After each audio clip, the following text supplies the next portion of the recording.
I mean, we had mentioned that Christiana was rocked back on the heels, but that's the impact that a Dwayne Davis can have on a football game immediately. The punt is away. Davis will let it bounce.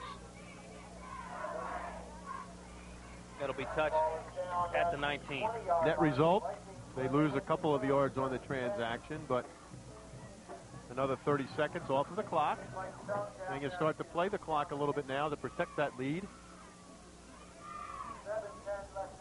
7:10 left to go. Christiana will take the ball.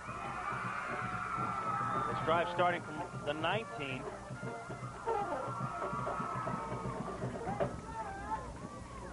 Brandywine cheerleaders not giving up.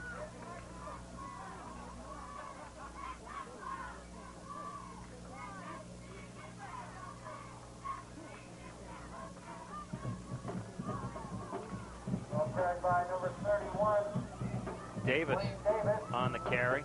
All the great backs, Jim, have one common trait, and that is when they hit the hole, they're accelerating through the hole, and Dwayne Davis has the knack. You can just tell. When he receives the football, he kicks it into overdrive right away, gets his shoulder square, and hits the hole. Picked up of about 5. Didn't look and like it looked he got that much. Yeah. The exact point. He's accelerating so quickly, he's going to pick up 4 or 5. So 2nd and 5. Davis again leaps over one tackler, this time wrapped up. Well, there's that penetration that Brandywine was looking for all day, and the wrap-up was by John Constantine, number 76. So 3rd down. Here's the penetration. He's got to jump over, and Constantine's there. Looked like Chris Gaddick came in for the final wrap-up.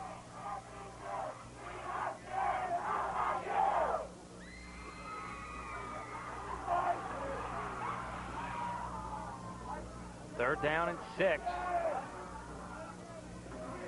5.5 to play. Scarpo in a world of trouble. There was a mix-up on that play because there were some people standing around in the backfield, and it looked like it was going to be one of those reverses again. But the Brandywine defense does. But now it's going to be 4th and 9, so Christiana has to punt the ball away. Just a lot of standing around, and it looked like Tommy Davis may have been the one who was a little confused there in the backfield.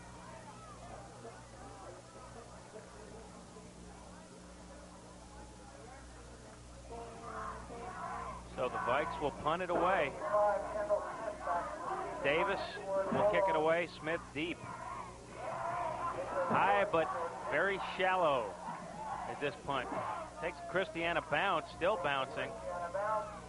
Dwayne didn't get off a good one that time after all the good punts of the day. But Beeson with another shot. 4.5 left in the ball game and down 11.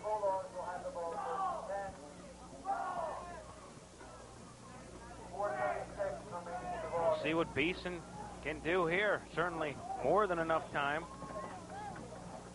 to get a couple of quick scores.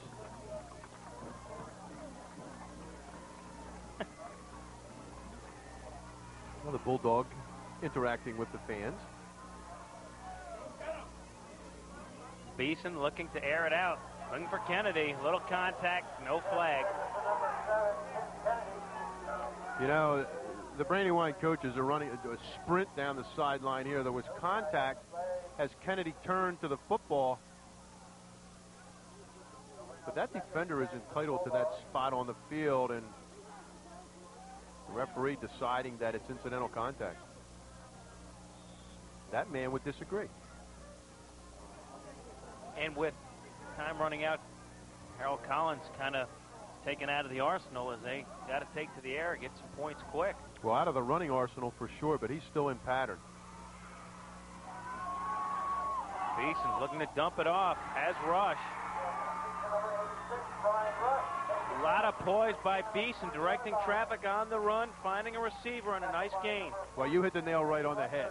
He did a great job directing Rush, but the first thing he does very well is he gets outside the rush right here. Now he becomes very dangerous. Little direction. Now here's where Bryant's got to get out of bounds. You got to get out of bounds because now the clock's running in under 4 minutes and you need 2 scores. 3:56 left. Somebody jump.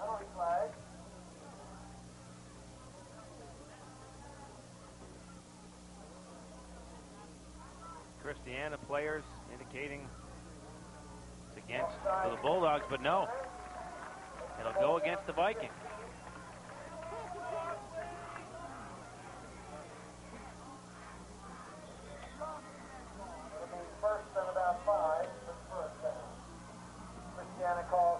First down and 5. Christiana timeout. We're going to take a break. 3:50 to go in the ball game. Once again, Christiana leading Brandywine. The score 18-7. 3:50 to play. We'll have it for you after this break on the Channel 2 High School Football Game of the Week. First down for Brandywine. 3:50 to play. They're in a hole. Beeson complete to Schwartzman. And Beeson got the pass off just as he was tackled. Did a good job just to get the ball away. Looked like Reichert up there on the tackle. So Beeson saving his best for last, really. Well, you got to get it in, though, because they're coming up on a 3-minute mark now. And got to get the score in, get the 2, and then go for the onside kick. Second down and short.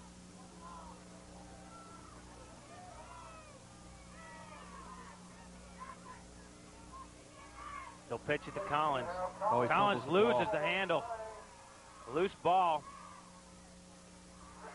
Big turnover. Hand came in, and as you looked at him, he just saw that the ball dropped out of his hand. Down at the bottom of the pile, number 20. That's Quincy Bull with the recovery.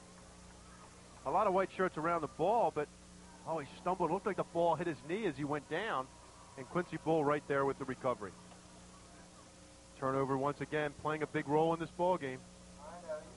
They usually do. So now the Vikings have the football and the opportunity to salt this one away.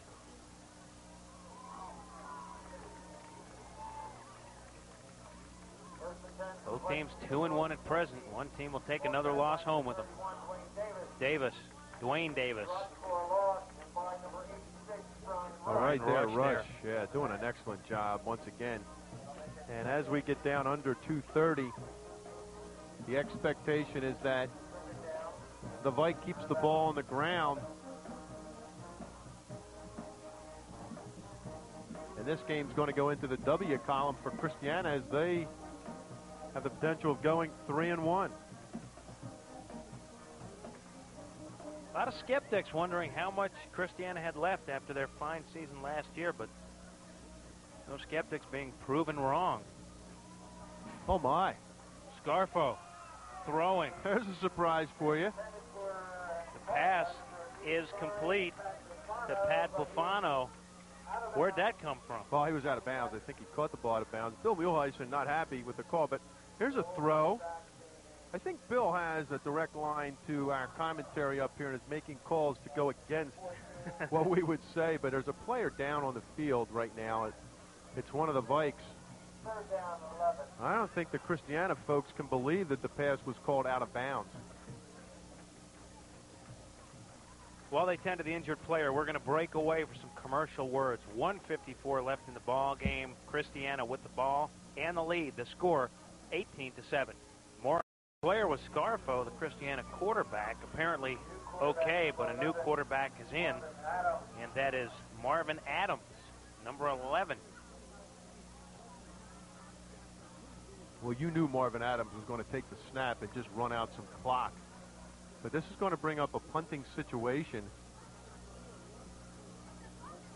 And the clock continues to run. Minute 35 to go. Dwayne Davis will punt it away for the Vikings.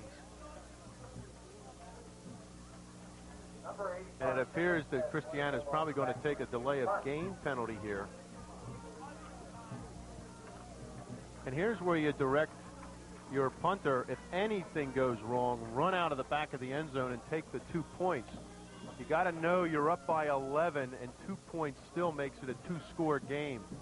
So be sure that Bill Muehlheisen is saying that to his kids right now, that if you can't get this kick off, take the safety, don't allow the block punt, and then the recovery for a touchdown.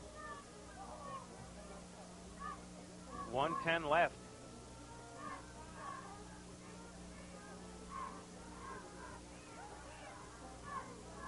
Davis will punt it away.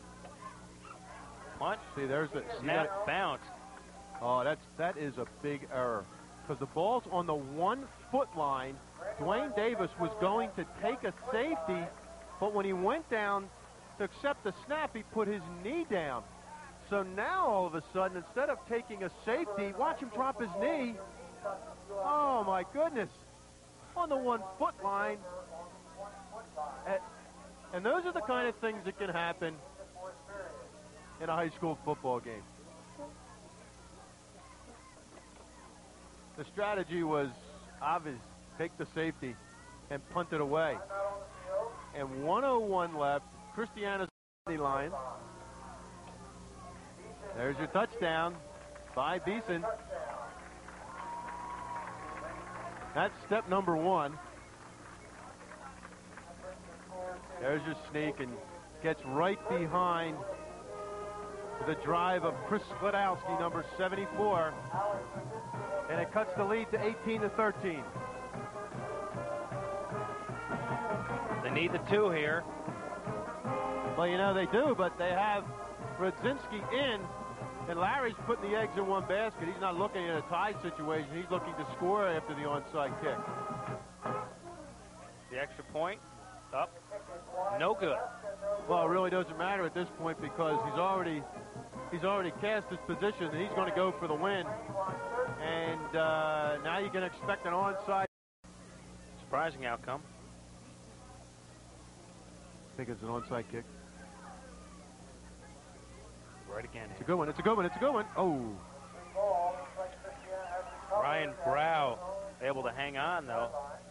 Anytime you see that ball take a big pop up in the air like that, you know that your speedsters can get down under it. And what you're looking for there as an onside kick team is for a little tap, shake the ball loose, but they didn't get it. It's a good job. Up in the air it goes, and that's where those blue shirts got to be diving in the air for the ball.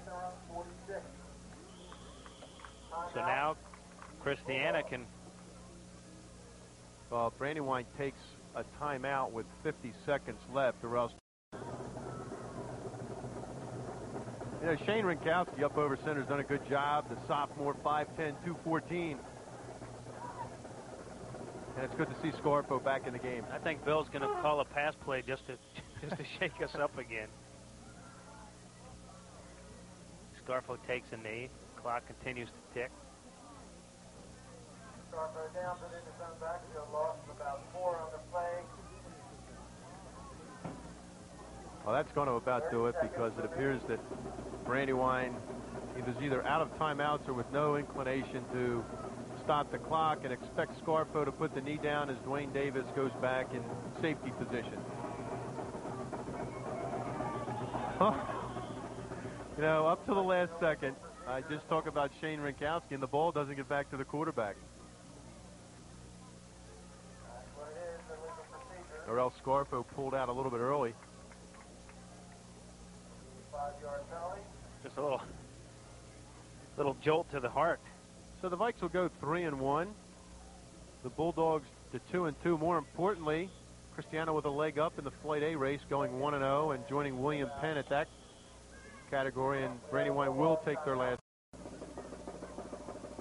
They should take a 3-1 record into that game.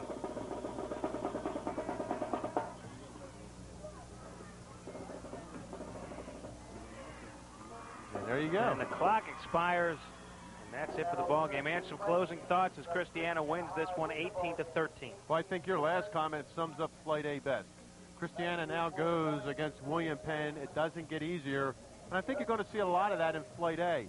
Brandywine with a solid squad. One loss isn't going to shut them out of the conference, but it certainly makes it difficult with the likes of William Penn, Glasgow, and Butch Simpson's knew our crowd will come back. But, hey, the two teams come in highly touted. We saw the capabilities of both squads today, but it was just a case of a little bit too much Dwayne Davis late in the going, and the Vikes come out on top 18-13. So the Vikings improved to 3-1. Brandywine drops to 2-2.